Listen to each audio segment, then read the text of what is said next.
యజ్ఞమూర్తి గారు నమస్కారం సార్. నమస్తే సార్ ఎట్లున్నారు సార్? ఫైన్.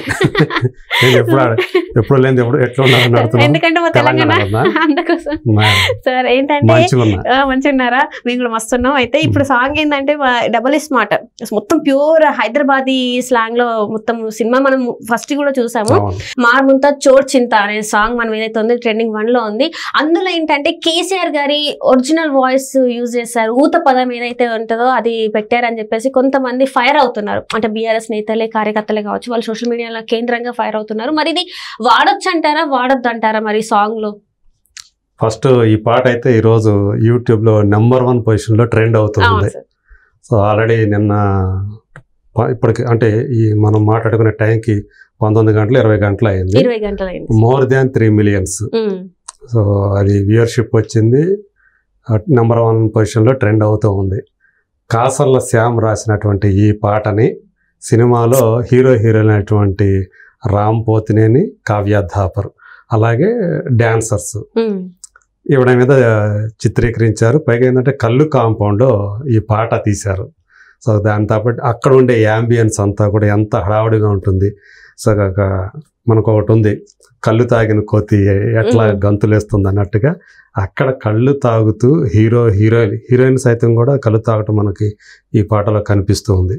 సో వాళ్ళు పాట పాడుతూ ఒక సందడి చేసేటటువంటి ఆ సందర్భం ఏదైతే ఉందో దాన్ని కరెక్ట్గా అంటే పూరి జగన్నాథ్ ఏ సందర్భంలో పెట్టాడో మనకు తెలియదు, కానీ కాసర్ల శ్యామ్ మనకు తెలుసు. సో తెలంగాణ జానపద శైలిలో కనుక పాటలు రాయమంటే అతను విజృంభించి రాస్తాడు. పైగా ఇది కళ్ళు కాంపౌండ్లో కళ్ళు తాగే పాట. మన తెలంగాణలో కళ్ళు కాంపౌండ్లు కూడా మనకు విరివిగా కనిపించడం మనకు తెలుసు. హైదరాబాద్లో కూడా మనకి కళ్ళు కాంపౌండ్లు విరివిగానే ఉంటాయి. సో అది ఒక సంస్కృతిలో ఒక భాగంగానే ఉంటుంది మనకి. కళ్ళు గీత అనేది ఎక్కడైనా సరే అది ఒక వృత్తి, దానికి మీద ఉపాధి పొందేవాళ్ళు మనకు తెలుసు. ఒక కులమే దాని మీద ఉపాధి పొందుతూ ఉంటుంది. సో అలాంటి దానికి సంబంధించి ఆ పాట మీరు ఏదైతే చెప్పారో ముంత అంటే కళ్ళు కళ్ళు వేసేసి కళ్ళు ముంతేసేసి మొత్తం బాధలని వదిలేసేయి అని చెప్పేసి చెప్పే ఆ పాట తెలంగాణ స్లాంగ్ లో. సో ఇదే హైదరాబాద్ పోరగాడు కాబట్టి మనం చూసాం స్మార్ట్ శంకర్ ఇప్పుడు ఇందులో డబుల్ స్మార్ట్ గా గమనించిపోతున్నాడు. హైదరాబాదీ కుర్రాడు ఆ స్లాంగ్ లో మన హైదరాబాదీ తెలంగాణ ఎలా ఉంటుందో అదే స్లాంగ్లో. సో కాసర్ల శ్యామ్ రాసినట్టు ఈ పాటని ఇంకొక తెలంగాణ పౌరుడు ఎవరైతే ఉన్నాడో మన గాయకుడు రాహుల్ సిప్లిగంజి కీర్తన శర్మతో కలిసి ఈ పాట పాడాడు.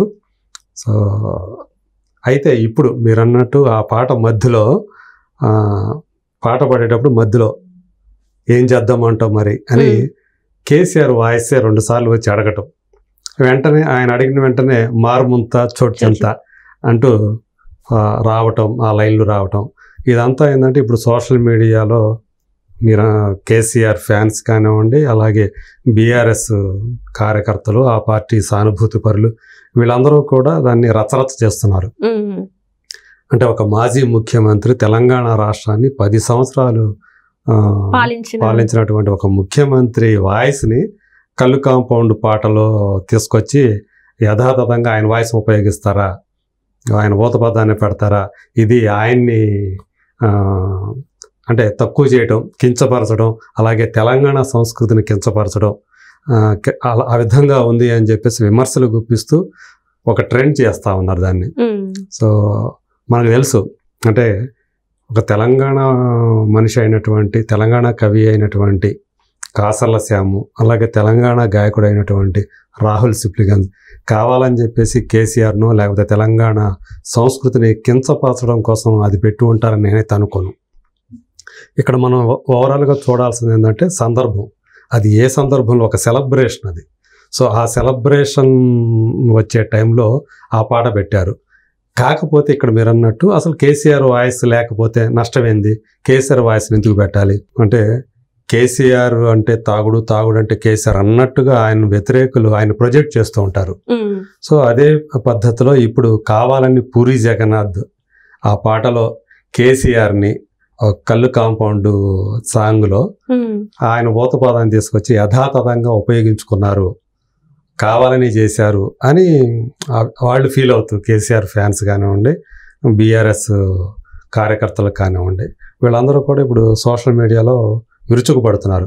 కాసర్ల శ్యామ్ని అట్లాగే పాట రాసినటువంటి, సో ఆ పాటలో ఆ పదం ఎందుకు పెట్టాడు అసలు కాసర్ల శ్యామ్, ఒక తెలంగాణ వాడై ఉండి సో కేసీఆర్ని కించపరిచే రీతిలో ఉన్నటువంటి, అంటే ఒక తాగుడు పాట ఏదైతే ఉందో దాన్ని అలా ఉపయోగిస్తారా, కేసీఆర్ ఊత పదాన్ని ఉపయోగిస్తారా, ఆయన ఆ ఊత పదం రావడంతో హీరోనో లేకపోతే అక్కడ ఉన్న వాళ్ళు మారుమంతా చోటుచెంత అంటాం ఏంటి అన్నట్లుగా వాళ్ళందరూ కూడా దాన్ని విమర్శిస్తున్నారు, ట్రోల్ చేస్తున్నారు ఆ పాటని. గతంలో మనకు ఒకసారి ఇస్తే ఇదే ఫస్ట్ టైం కాదు, అంటే పూరి జగన్నాథ్ని తెలంగాణ వాదులు కానీ లేదంటే కేసీఆర్ అభిమానులు కానీ టార్గెట్ చేయడం. గతంలో కెమెరామెన్ గంగతో రాంబాబు అని ఒక సినిమా చేశాడు, అది కూడా పవన్ కళ్యాణ్ అట్లాగే తమన్నా అందులో హీరోయిన్లు. అందులో కూడా తెలంగాణ తల్లిని కించపరిచే రీతిలో సన్నివేశాలు పెట్టాడు పూరి జగన్నాథ్ అని చెప్పేసి ఆ రోజుల్లో పెద్ద గొడవ జరిగింది. ఈవెన్ పూరి జగన్నాథ్ కార్యాలయం మీద కూడా వెళ్ళి తెలంగాణ వాదులు, కేసీఆర్ అభిమానులు అప్పుడు దాడి చేయటం జరిగింది. సో ఇవన్నీ కూడా ఈ సందర్భంగా ప్రస్తావిస్తూ ఉన్నారు.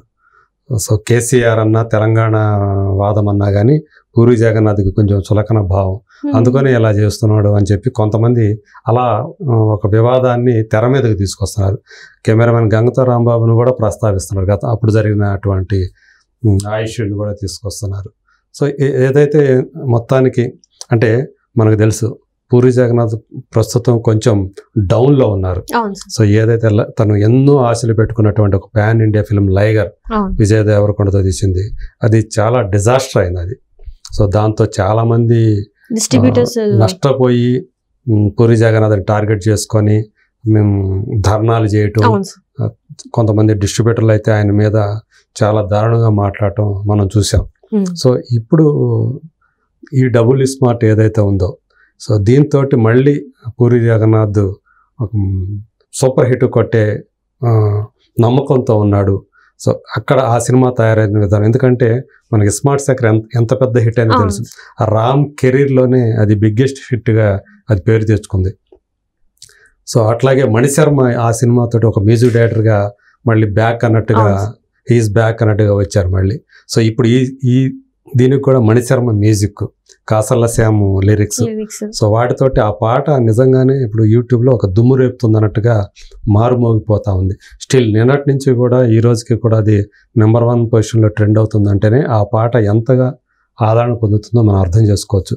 పైగా ఇండస్ట్రీ సర్కిల్స్ అంటే ఇన్నర్ సర్కిల్స్లో వినిపిస్తున్నటువంటి మాట ప్రకారం ఈ సినిమా పెద్ద హిట్ కాబోతుంది. సో మళ్ళీ పూరి జగన్నాథ్ మళ్ళీ ఆ లైగర్ చేదు అనుభవాన్ని ఏదైతే ఉందో అది మర్చిపోయి మళ్ళీ ఒక కొత్త పూరి జగన్నాథ్ని మళ్ళీ మనం చూడబోతున్నాము అన్నట్లుగా అక్కడ మాటలు వినిపిస్తూ ఉన్నాయి. సో ఏదైతే అయితే ఇదే క్రమంలో ఇప్పుడు ఈ పాట ఇలా వివాదానికి దారి తీయటం కూడా ఆ సినిమా పబ్లిసిటీకి మరింత ఊతం ఇచ్చేటట్లుగా ఉంది, ఇది ఉపయోగపడుతుంది అన్నట్టుగా మళ్ళీ ఇంకొంతమంది అలా వ్యాఖ్యానాలు కూడా చేస్తూ ఉన్నారు. ఏదైతే మొత్తానికి కేసీఆర్ గారి ఊత పదం ఏదైతే ఉందో ఏం చేద్దాం మరి అనేది ఇప్పుడు హాట్ టాపిక్గా మారింది ఇప్పుడు. సో అందరికీ చాలా మందికి దాని గురించి ఒక క్యూరియాసిటీ పెరిగింది, ఒక క్యూరియాసిటీ పెరిగింది, ఇంకొంత మేత కూడా దొరుకుతుంది మీడియా వాళ్ళకు కూడా.